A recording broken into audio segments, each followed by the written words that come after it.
Bismillahirrahmanirrahim. Assalamualaikum warahmatullahi wabarakatuh.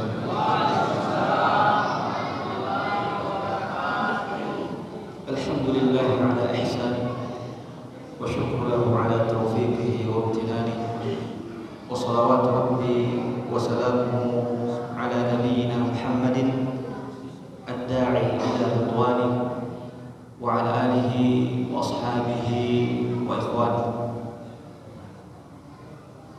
Ikhwan, akhwat, Bapak Ibu sidang jemaah maghrib yang insyaallah dimuliakan dan diangkat derajatnya oleh Allah Subhanahu wa taala.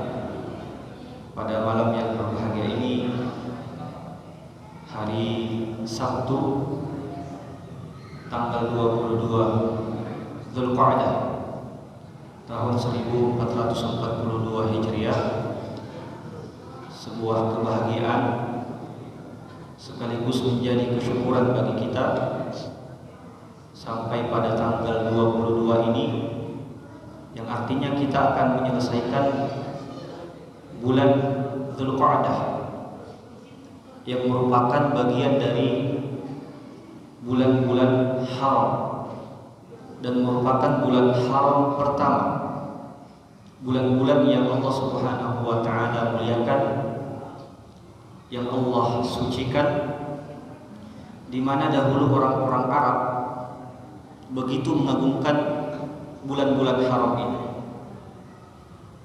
Bulan-bulan haram ada berapa? Ada 4. Sebagaimana dalam hadis Nabi sallallahu alaihi wasallam, inna zamana istadara kahayatihi yawma khalaqas samawati wal ard as-sanah 12 syahran minha arba'atun hurum thalathatun mutawaliyatun Dzulqa'dah wa Dzulhijjah wal Muharram wa Rajab Mudhar alladhi baina Jumada wa Sya'ban. Sesungguhnya kata Rasulullah sallallahu alaihi wasallam, waktu itu berputar kembali seperti Allah Subhanahu wa taala pertama kali ciptakan langit dan bumi. 1 tahun itu berjumlah 12 bulan. 4 bulan di antaranya adalah bulan-bulan haram, yaitu Dzulqa'dah, Dzulhijjah, Muharram dan Rajab yang terletak antara bulan Jumadah Tsaniyah dan Sya'ban. Dan bulan Dzulqa'dah ini, sebagaimana yang disebutkan oleh ulama tafsir kita, yang diriwayatkan dari Ibnu Abbas dan juga muridnya Mujahid, Masruq bin Juraij, bahwa Musa alaihissalam ketika Allah Subhanahu wa taala menjanjikan kepadanya untuk berbicara selama 40 hari, 30 lailatan wa atmamnaha bi'ashrin fatamma miqatu rabbih 40 lailah. Ketika Allah Subhanahu wa taala menjanjikan Musa 30 malam,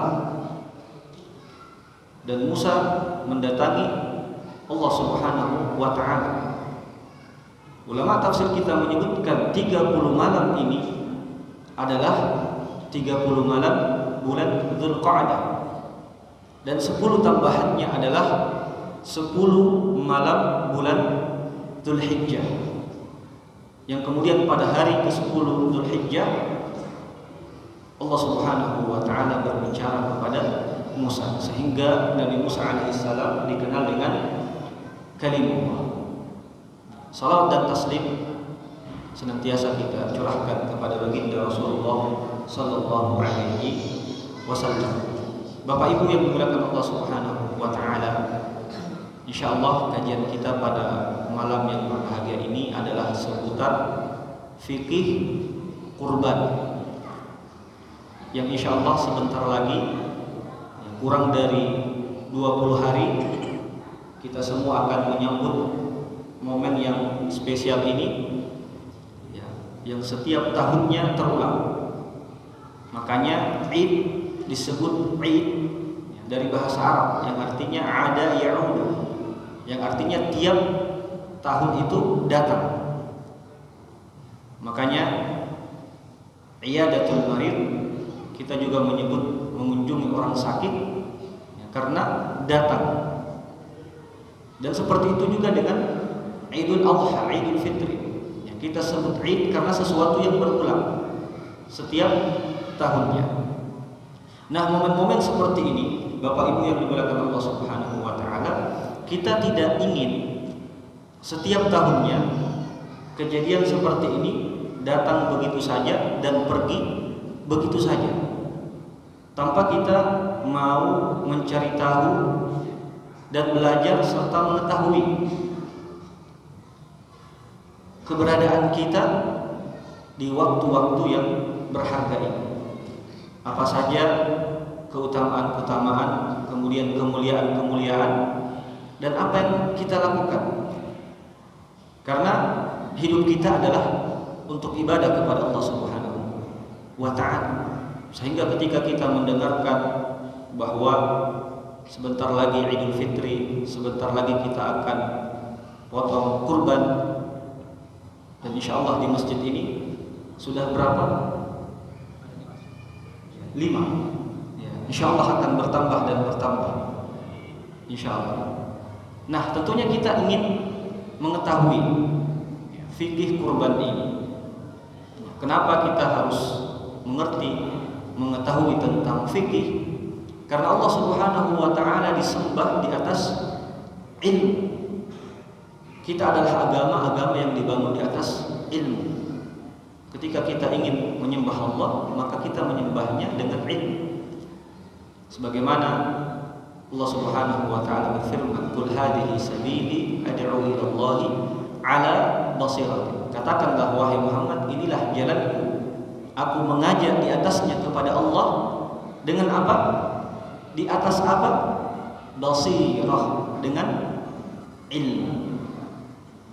Tadi di kantor, teman kantor ada yang melayangkan pertanyaan, minta dijawab.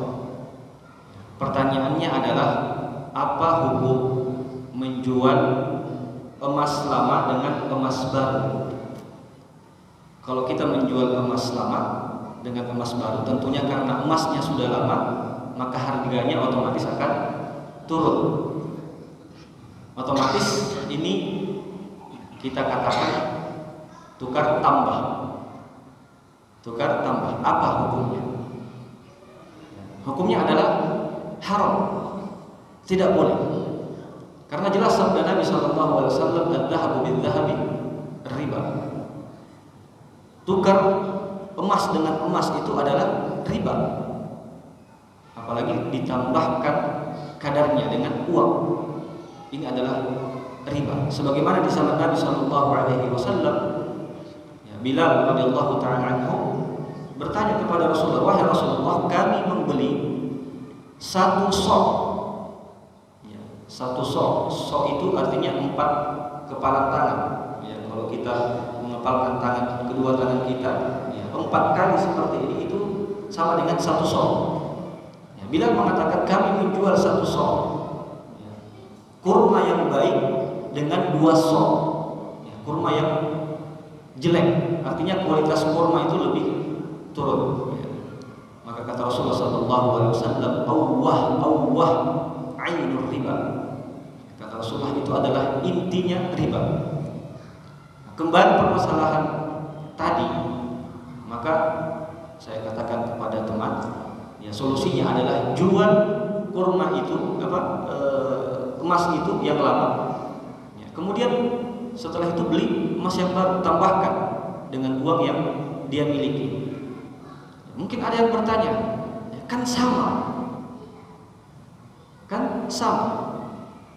Penjual juga akan menaksir ketika akan menukar emas yang lama dengan emas yang baru, itu akan menaksir, menakar kira-kira emas lama ini harganya berapa.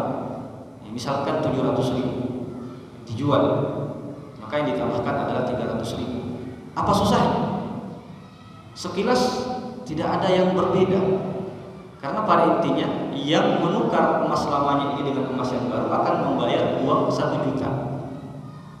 Tapi perhatikan Bapak Ibu yang dimuliakan Allah Subhanahu wa ta'ala, kalau kita memperhatikan ruh dari syariat, aturan-aturan Allah Subhanahu wa taala ini.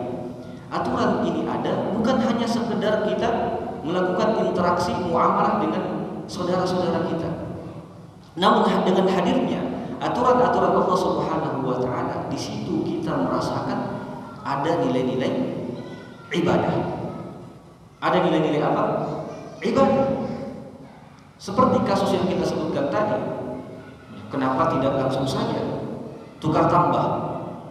Kenapa harus dijual dulu?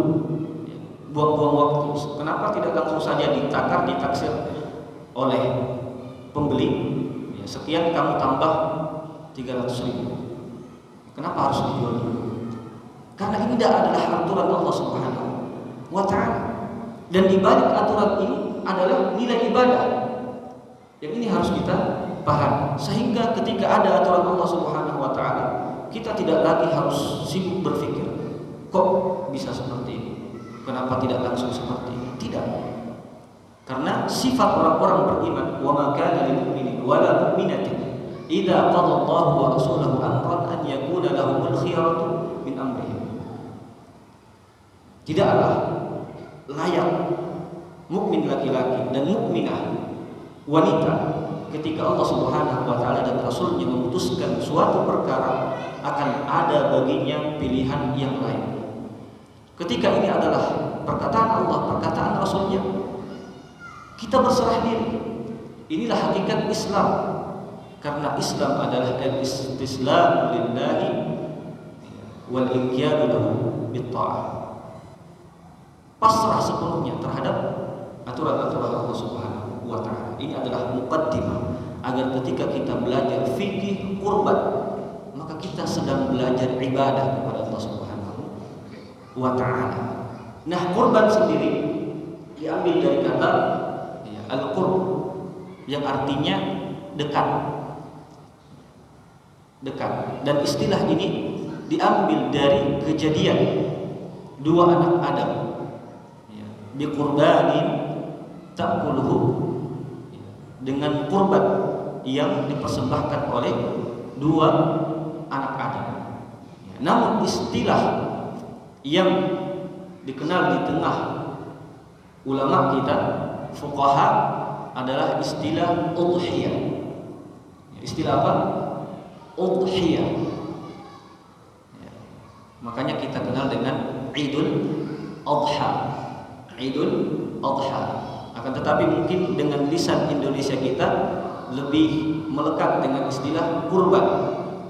Istilah kurban. Namun istilah kurban ini akan sedikit kita dapati di buku-buku fikih. Yang banyak adalah istilah udhiyah, yang artinya juga sama dengan kurban. Kurban artinya mendekatkan diri, sedangkan udhiyah adalah pengorbanan. Pengorbanan yang kita berikan untuk Allah Subhanahu wa taala agar kita semakin dekat kepadanya. Untuk belajar tentang fikih kurban ini sebenarnya cukup dengan belajar pengertian dari apa yang akan kita pelajari. Nah, ini penting untuk kita pahami. Karena sebenarnya jika kita sudah mengetahui pengertian dari sesuatu yang akan kita pelajari ini, selesai. Ya, selesai. Makanya ulama kita dalam menulis buku-buku fikih itu mereka sangat detail dalam mendefinisikan sesuatu itu. Karena ketika mendefinisikan sesuatu itu, maka semuanya akan tercakup di dalam definisi itu, dalam pengertian itu. Sekarang kita coba lihat apa itu al-udhiyah. Al-udhiyah, ulama kita banyak yang memberikan definisi, tapi definisi itu dipersyaratkan oleh ulama kita harus mencakup semua hal yang terkait dengan apa yang didefinisikan. Mari kita lihat pengertian dari al-udhiyah.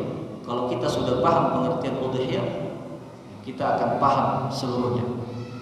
Ulama kita mengatakan al-udhiyah atau hewan kurban ini atau ibadah yang dikenal dengan udhiyah ini, mereka mengatakan ismun lima yudakka minan na'ami taqarruban ila Allah fi ayyamin nahri bi syara'iqa makhsusatin. Kita jelaskan sedikit-sedikit. Udhiyah, ibadah yang namanya udhiyah dengan menyembelih hewan kurban, kata ulama kita, ismun lima yudhakka, adalah nama untuk sesuatu yang yudhakka. Perhatikan kata yudhakka di sini, dari kata az-zakah, bukan zakat, tapi zakat. Zakat di sini mencakup 3 hal. Kalau kita mau terjemahkan simple, artinya menyembelih. Tapi sembelihan itu jenisnya ada 3. Ada 3 cara, tergantung dari hewan yang disembelih. Ismun lima yudhakka, nama untuk sesuatu yang dikurbankan itu, yang disembelih. Tapi perhatikan, zakat ini mencakup an-nahru, kemudian ad-dzabhu wal 'aqru. An-nahru, ad-dzabhu dan al-'aqru. Apa itu an-nahru? An-nahru dan al-dzabh ini sama. Tapi dzabh itu menyembelih digunakan untuk sapi dan kambing. Sedangkan an-nahru digunakan untuk unta. Nah, kemudian apa itu al-'aqru? Al-'aqru itu ini adalah cara menyembelih unta. Ada yang pernah lihat cara menyembelih unta? Selain dengan cara an-nahr atau disembelih, dipotong lehernya, maka caranya adalah dengan ditusuk. Unta dalam keadaan berdiri, dalam keadaan berdiri, kakinya sudah diikat, kemudian ditusuk pakai tombak. Misalkan ini ada leher unta, itu ditusuk, ini namanya al-'aqru. Kemudian digoyang-goyangkan sampai untanya itu mati. Ini adalah al-'aqru. Jadi caranya adalah az-zakah, ismun lima yudhakka, disembelih. Kenapa disembelih? Inilah cara untuk dihalalkan sembelihan itu. Dan subhanallah, begitu banyak hikmah di balik kenapa kita harus menyembelih. Dan ini sudah dibuktikan melalui ilmuwan, dokter-dokter, ahli gizi, dokter-dokter hewan. Subhanallah, ini adalah mukjizat dari syariat Allah Subhanahu wa ta'ala. Kemudian ismun lima yudhakka minan na'ami, sesuatu yang disembelih dari an-na'am. Apa itu an-na'am? An-na'am adalah hewannya. Hewannya ada berapa? Ada 3 jenis. Ada 3 jenis. Yang pertama adalah kambing, yang kedua adalah sapi, yang ketiga adalah unta. Hanya 3 jenis. Jangan sampai ada yang besok bawa ayam bangkoknya. Walaupun harganya 1 juta, ini harganya mahal, ini sudah ditawar 2 juta. Tapi karena saya sudah tobat, tidak mau lagi main ayam, saya mau kurbankan saja. Harganya 2 juta.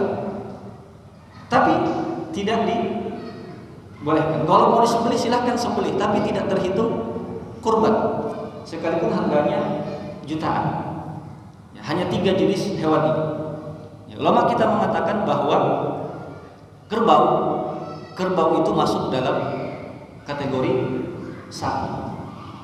Masuk dalam kategori sapi. Jadi hanya 3 jenis hewan ini. Kemudian kata ghanam, ghanam ini itu adalah nama untuk semua jenis kambing. Tapi dalam istilahnya, bahasa Arabnya itu ada yang namanya ad-dha'n, ada yang namanya al-ma'iz.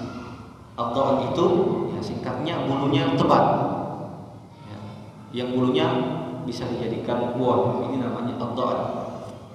Kalau jantannya disebut kabsh. Makanya orang-orang yang senang dengan masakan Arab itu biasanya senang makan kabsh. Kalau kita kabsa, nasi kabsa. Nah, ini kabsh itu artinya adalah kambing dari kalangan dha'n yang bulunya tebal tapi jantannya. Kalau betinanya disebut syah. Sebagian lagi menyebutnya jad'ah. Ini kalau betinanya. Kemudian ma'is itu yang cuma memiliki rambut. Jadi perbedaannya ada yang berbulu tebal, ada yang hanya sekedar ya, disebut rambut asy'ar. Nah, ini namanya ma'is.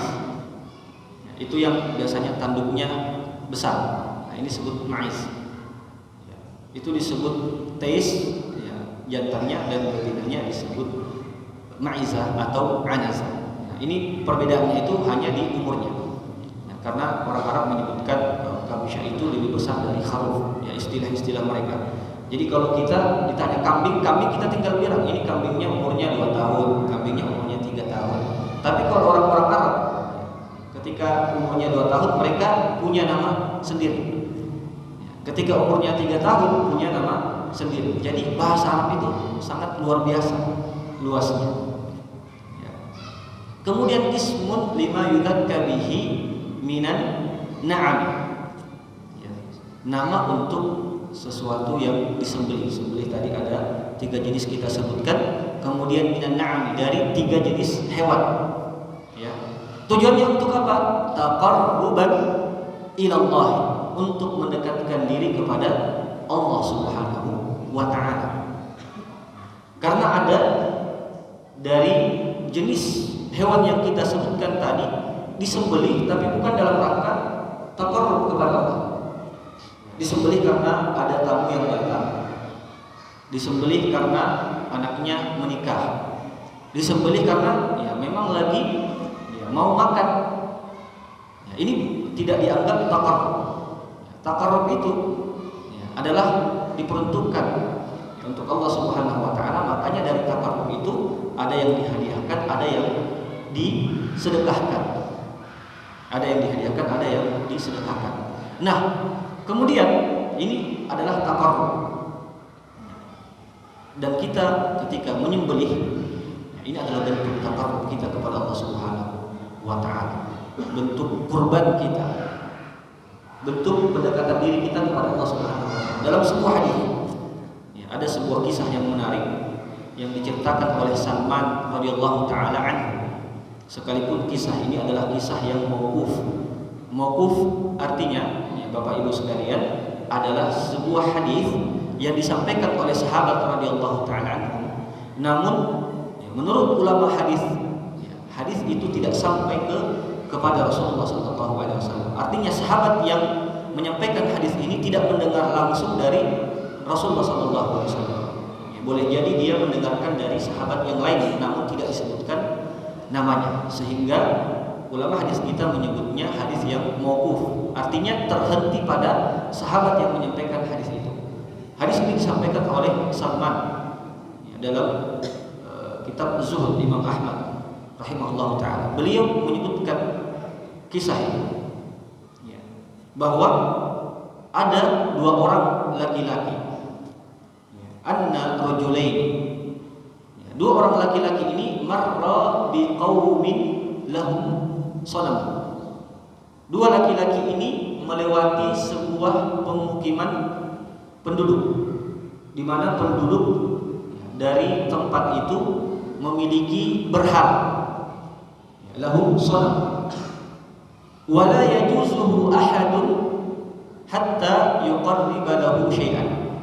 Dan tidak ada seorang pun yang boleh lewat di tempat itu tanpa memberikan sesuatu untuk berhala penduduk kampung itu. Jadi tidak boleh lewat kecuali memberikan sesuatu. Ini hukumnya apa? Hukumnya apa? Ini untuk berhala. Harus memberikan sesuatu kepada berhala. Hukumnya apa? Syirik. Ya, 2 orang laki-laki.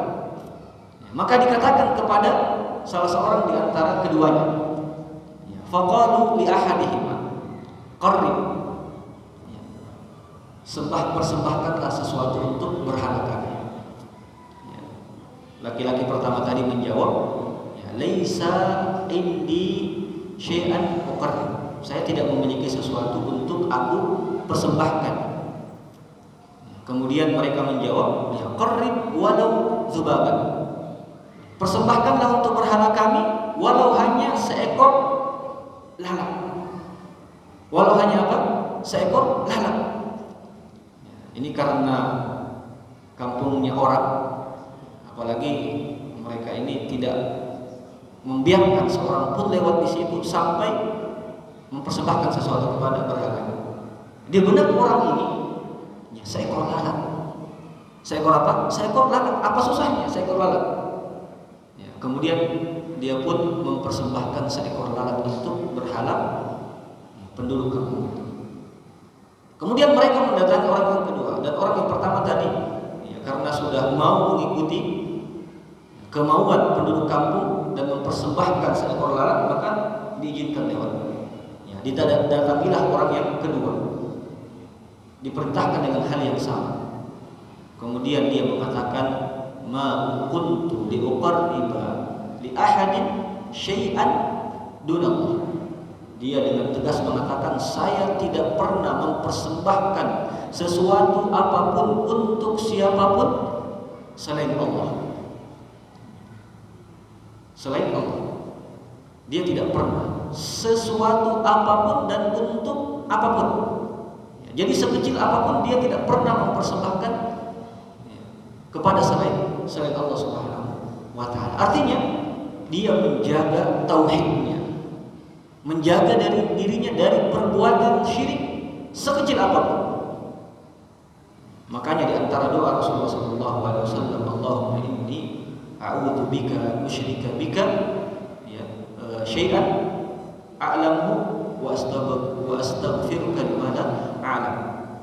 Wahai Rabbku, lindungilah aku dari perbuatan syirik, baik yang aku ketahui dan aku tidak ketahui. Karena terkadang kita melakukan sesuatu dan sesuatu itu telah masuk dalam kategori syirik, namun kita tidak sadar. Perhatikan tadi, orang yang hanya mempersembahkan seekor lalat. Mungkin kita akan mengatakan, apa yang salah? Cuma seekor lalat. Tapi ketika niatnya adalah taqarrub kepada selain Allah Subhanahu wa Ta'ala, niatnya adalah ibadah, taqarrub kepada selain Allah, ya, maka ini adalah syirik, dan syirik diancam neraka oleh Allah Subhanahu wa Ta'ala. Sehingga ketika melihat ada saudara kita misalkan ke Pantai Losari ya, yang membawa seserahan pisang ya. Apa sih salahnya pisang? Ya, pisang mungkin ada yang mengatakan tak 10.000 mungkin ada yang 15.000 satu tandang, murah ya. Bukan harganya, namun kepada siapa Anda menyerahkan sesuatu itu. Nah, ini yang berbahaya. Orang tadi ketika dia tidak mau mempersembahkan walaupun seekor lalat, maka dia tidak diizinkan lewat ya, fadarba unuqah, dan disembelih lehernya. Tapi kata Salman radhiyallahu taala anhu, orang yang pertama mempersembahkan seekor lalat itu masuk ke dalam neraka. Sedangkan orang yang kedua, karena dia menjaga tauhidnya dan tidak mempersekutukan Allah Subhanahu wa Ta'ala dengan sesuatu apapun, maka Allah masukkan dia ke dalam syurga. Ini pentingnya kita memahami makna taqarrub, mendekatkan diri kepada Allah Subhanahu wa Ta'ala. Kemudian selanjutnya fi ayyami an-nahri. Kapan taqarrub itu dilakukan? Kapan sembelih itu dilakukan? Syarat berikutnya adalah fi ayyami an-nahr. Ya, di hari-hari yang telah ditentukan oleh Allah Subhanahu wa Ta'ala. Hari apa itu? Hari apa saja itu? Ya, yang pertama adalah hari ke-10. Ya, makanya bapak-bapak atau ibu-ibu yang sudah melaksanakan ibadah haji, ya, itu pada hari ke-10 ya, sering dengar ya, ini adalah Yaumun Nahar, ya, hari An-Nahar, hari ke-10 Dzulhijjah. Ya, An-Nahar artinya hari untuk menyembelih, ya, hari untuk menyembelih. Ya, bapak-bapak, ibu-ibu mungkin ya, teringat nostalgia ya, dengan hari-hari ketika haji, dan mungkin ya, hari-hari ketika haji itu adalah hari-hari yang terindah yang pernah dilewati. Ya, ini silahkan ya, bapak-bapak, ibu-ibu tanyakan kepada yang sudah haji. Ya, bagaimana kesan mereka, bagaimana pengalaman mereka, ya, bagaimana mereka melakukan ibadah haji. Dan tidak seorang pun yang ditanyakan tentang ibadah haji, melainkan dia akan mengatakan saya ingin berhaji lagi. Karena apa? Ya, karena ibadah haji ini begitu spesial. Mulai dari keluar rumah sampai pulang lagi semuanya adalah ibadah. Luar biasa. Makanya Bapak Ibu yang sudah haji ya, itu subhanallah ketika melihat Ka'bah, ya, ketika melihat proses haji itu ya terkadang meneteskan air mata. Karena kenangan yang begitu indah dalam ibadah haji itu. Nah, Yaumun Nahar ini adalah hari untuk menyembelih. Ya, dan setelahnya 3 hari. Ayyam at-tashriq, ya, 3 hari. Ya, dan subhanallah, apa-apa yang dilakukan oleh orang-orang yang ingin berkurban itu hampir sama dengan orang-orang yang melakukan haji, atau paling tidak mereka melakukan sebahagian dari apa yang dilakukan oleh jemaah haji. Apa itu? Sebagian di antaranya adalah Rasulullah SAW bersabda, "Idza dakhalatil 'ashr wa arada ahadukum an yudhhi fala ya'khudhu min sya'rihi wala min dhufrihi syai'an." Hadis yang diriwayatkan oleh Ummu Salamah dalam Sahih Muslim, bahwa barang siapa di antara kalian yang ingin berkurban masuk 10 hari Zulhijjah, ingin berkurban, maka kata Rasulullah SAW, jangan mengambil sesuatu dari rambut dan kukunya, dari rambut dan kukunya. Dan inilah juga yang dilakukan oleh jemaah haji. Makanya ulama kita mengatakan bahwa di antara hikmah kenapa kemudian orang-orang yang ingin melakukan kurban, ya, menyembelih udhiyah ini, ya, mereka dilarang untuk mengambil bagian dari rambut dan kuku mereka, agar mereka juga ikut merasakan ya, apa yang dirasakan oleh saudara-saudara mereka yang melakukan ibadah haji. Dan ini adalah ya, di antara hikmahnya juga bagaimana Allah Subhanahu wa taala ya, selalu menjadikan ya, kita ini dalam suasana ukhuwah. Ya, dalam suasana ukhuwah. Apa yang dirasakan oleh saudara-saudari kita yang melakukan ibadah haji, ya, sebagiannya ada juga yang kita rasakan.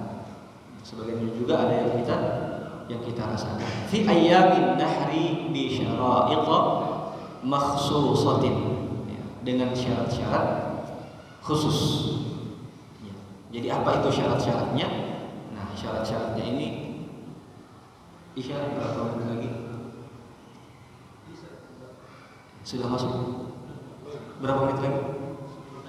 Iya, 15 menit lagi. Karena diminta ada sesi tanya jawab. Ya, tanya jawab berapa menit? Iya, 10 menit. Kita lanjut 5 menit. Nah, syarat-syarat yang perlu kita perhatikan.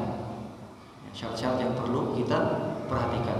Ya, lagi-lagi karena ini adalah ibadah untuk Allah Subhanahu wa taala, ya, dan untuk diterimanya ibadah kita itu di sisi Allah Subhanahu wa taala harus mengikuti petunjuk Allah Subhanahu wa taala dan Rasulnya. Apa yang Allah Subhanahu wa taala persyaratkan kepada kita. Nah, yang pertama yang perlu diperhatikan dalam ya, khususnya ya, hewan udhiyah kita atau kurban kita, ya, yang pertama adalah pastikan bahwa ya, kita sebutkan tadi ya, hewannya adalah dari 3 jenis yang disyariatkan oleh Allah Subhanahu wa taala. Kambing, sapi, dan onta. Kambing, sapi, dan onta. Ini yang pertama. Kemudian yang kedua adalah sesuai dengan umur yang ditentukan oleh Allah Subhanahu wa taala dan Rasulnya. Ya, umurnya.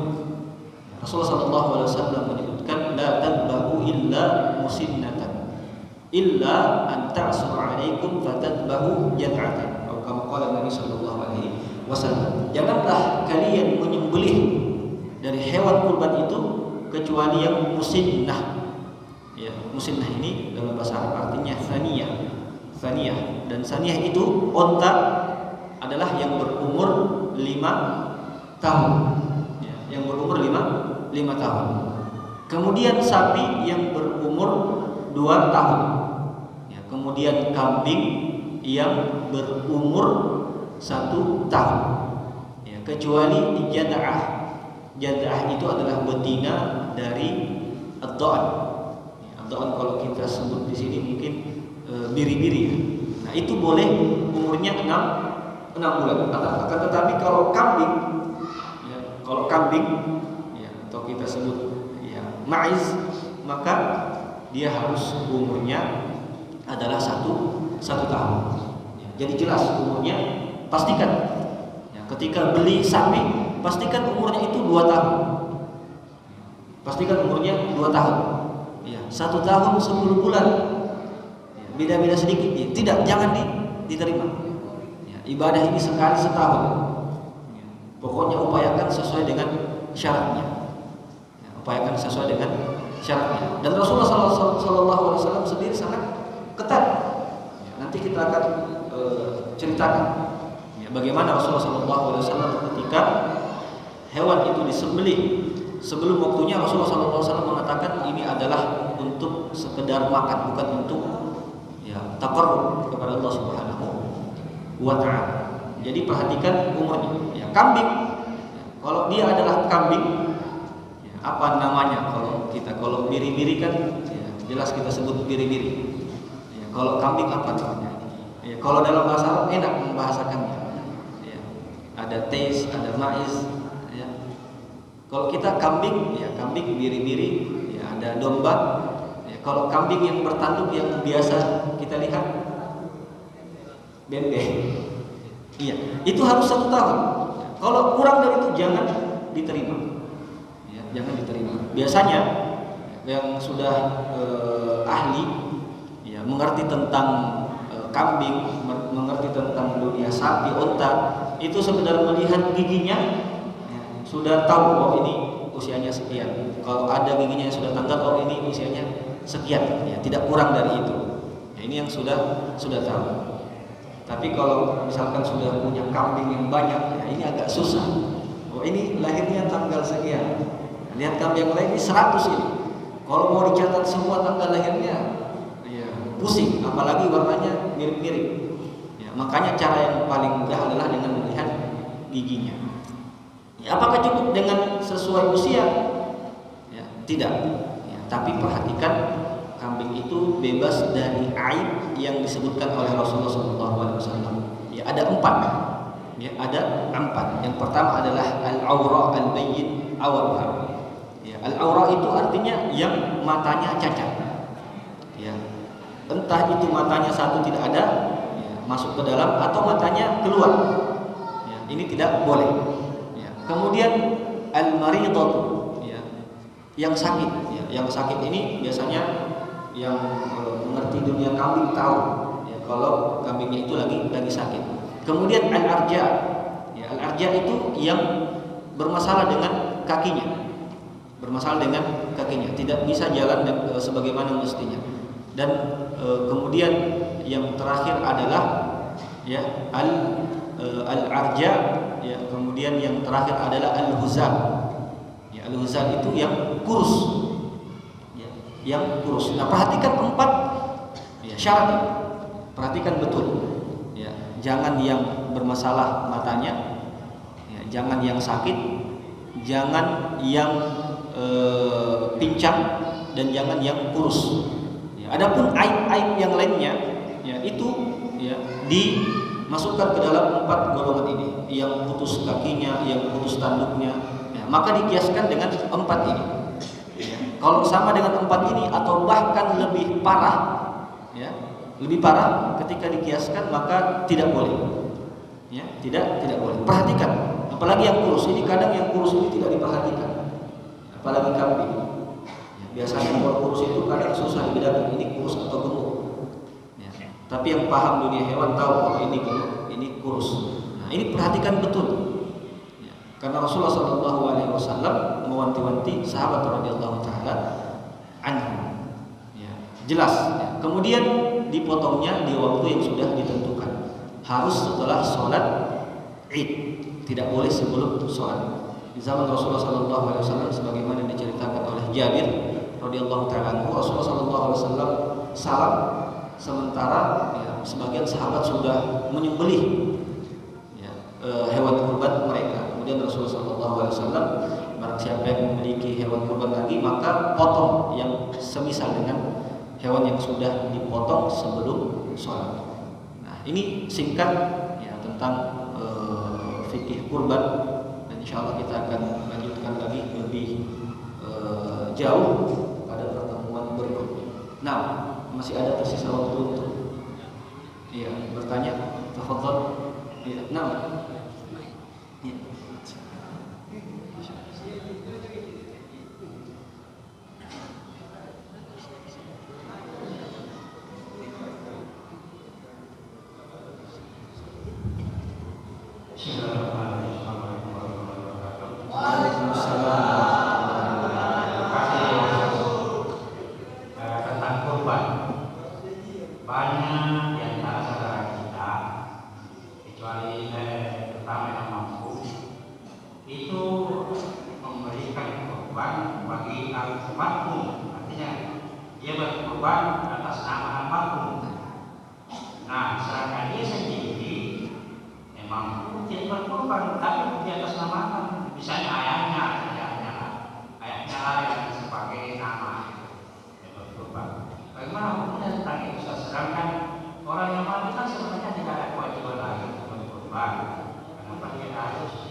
Jazakumullah khairan.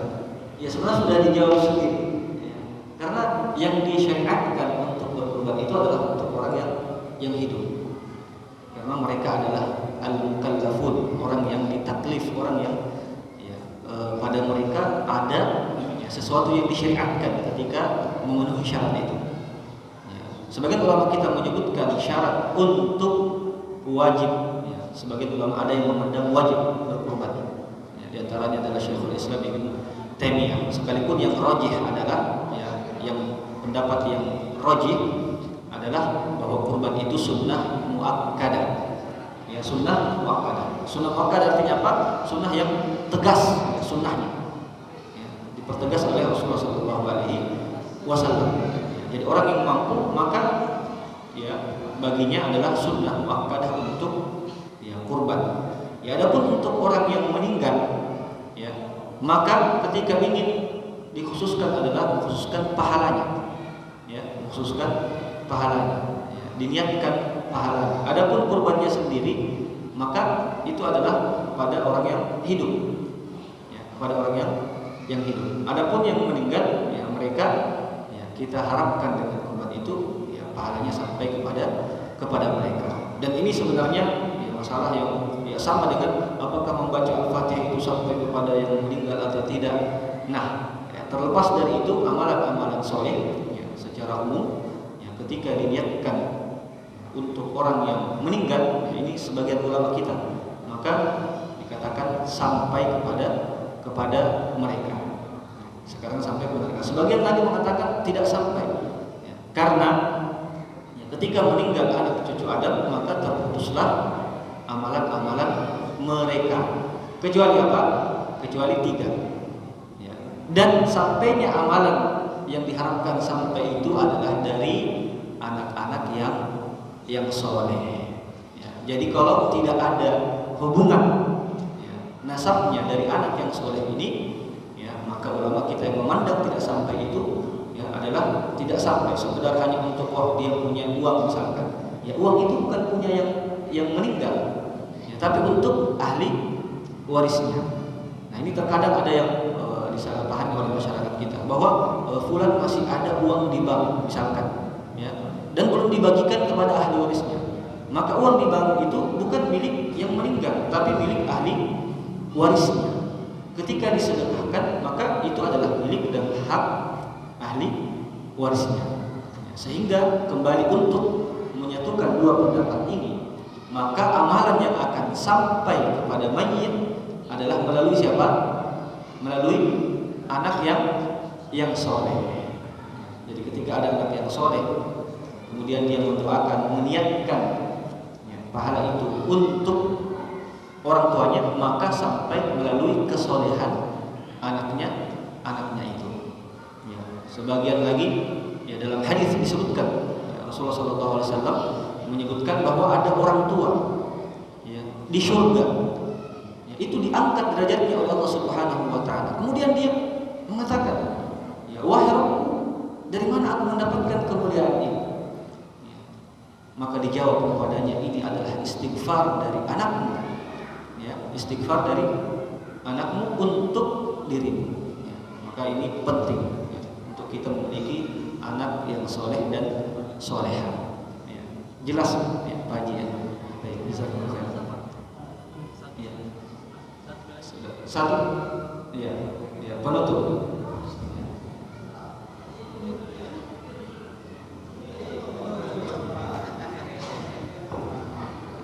Bismillahirrahmanirrahim. Assalamualaikum Ustaz. Baru sedikit ini, apa betul itu kalau kurban satu sapi 7 orang, satu orang itu bisa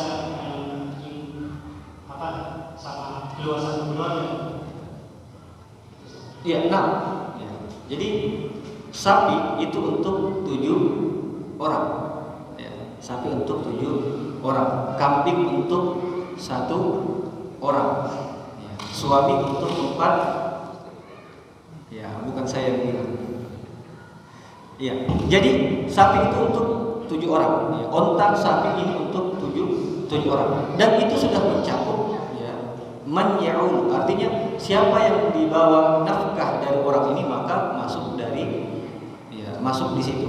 Ya, jadi kalau bapaknya yang sudah kurban maka tidak perlu lagi istrinya. Ya, tidak perlu lagi istrinya. Kalau misalkan bapaknya sudah berkurban, ya, namun anaknya belum berkeluarga, ini kalau sudah berkeluarga, ya sudah pisah dapur istilahnya, maka ya, dia sudah ya, terpisah karena sudah berkeluarga, sudah punya tanggungan masing-masing. Jadi dihitung 7, ya, sapi satu orang. Jelas ya? Kalau antum untuk 4 orang.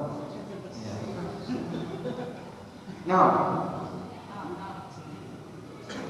terakhir. Ya, terakhir Ustaz. Assalamualaikum warahmatullahi wabarakatuh. Saya kita dapat Ustaz ketika kami menyembelih hewan kurban itu belum mati, ke proses. Tiba-tiba ada orang lepas untuk leburnya.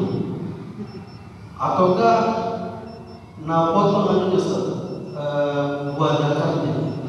Kira-kira apa hukumnya Ustaz? Bagaimana hukumnya di kurban? Apakah sah atau bagaimana? Ya, sah. Ya, jadi ini terkait penyembelihan. Nah, ini perlu diperhatikan betul. Ya, mudah-mudahan insya Allah pekan depan ya, kita lebih jauh membicarakan tentang tata caranya. Nah, ini perlu diperhatikan betul tentang caranya. Dan ini kadang diabaikan oleh sebagian saudara-saudara kita ya, yang tukang jaga. Ya, ini adab-adabnya. Sebenarnya ini kita mau bicarakan, tapi kita bahas sedikit saja. Ya, ketika disembelih, makanya di antara adab yang disebutkan oleh Rasulullah SAW, "Idza dzabhtum fa ahsinu ad-dzibha." Kata Rasulullah, jika engkau menyembelih maka sembelihlah dengan cara yang paling baik. Ya, fa ahsinu ad-dzibha wal yuhidda ahadukum syafratahu wal yurih dzabihatahu. Jelas kata Rasulullah SAW, yuhidda ahadukum syafratahu, hendaklah ya, yang menyembelih ini menajamkan pisaunya. Ya, menajamkan pisaunya, pastikan betul-betul tajam. Ya. Kemudian selanjutnya wal yurih dzabihatahu, hendaklah menjadikan ya, hewan yang akan disembelih itu dalam keadaan tenang. Yurih ya, dalam keadaan tenang. Terkadang masih dalam ya, keadaan ngos-ngosan ya, ini hewan kurbannya itu langsung digorok ya, sehingga ya lama prosesnya. Selain karena ya, tidak tepat cara menyembelihnya ya, karena tidak diistirahatkan dengan baik-baik, kemudian pisaunya ya, tidak terlalu tajam sehingga mengakibatkan ya, hewan ini tersiksa ya, dan ini adalah hal yang ya, makruh ya, hal yang makruh. Jadi hendaknya apa yang menjadi tuntunan Rasulullah SAW diperhatikan dengan dengan baik. Ya, karena Allah Subhanahu wa taala itu memerintahkan kepada kita untuk berbuat ihsan sampai kepada binatang sekalipun. Kita akan menyembelihnya, kita akan memakan dagingnya, dan subhanallah biasanya itu juga akan berpengaruh kepada ya, daging yang akan kita makan. Ya, Allah taala alam. Mudah-mudahan pekan depan kita kembali berjumpa di majelis ini untuk melanjutkan kajian kita. Wassallallahu ala nabiyyina Muhammadin wallahu taala alam. Subhanakallahumma wa bihamdik asyhadu an la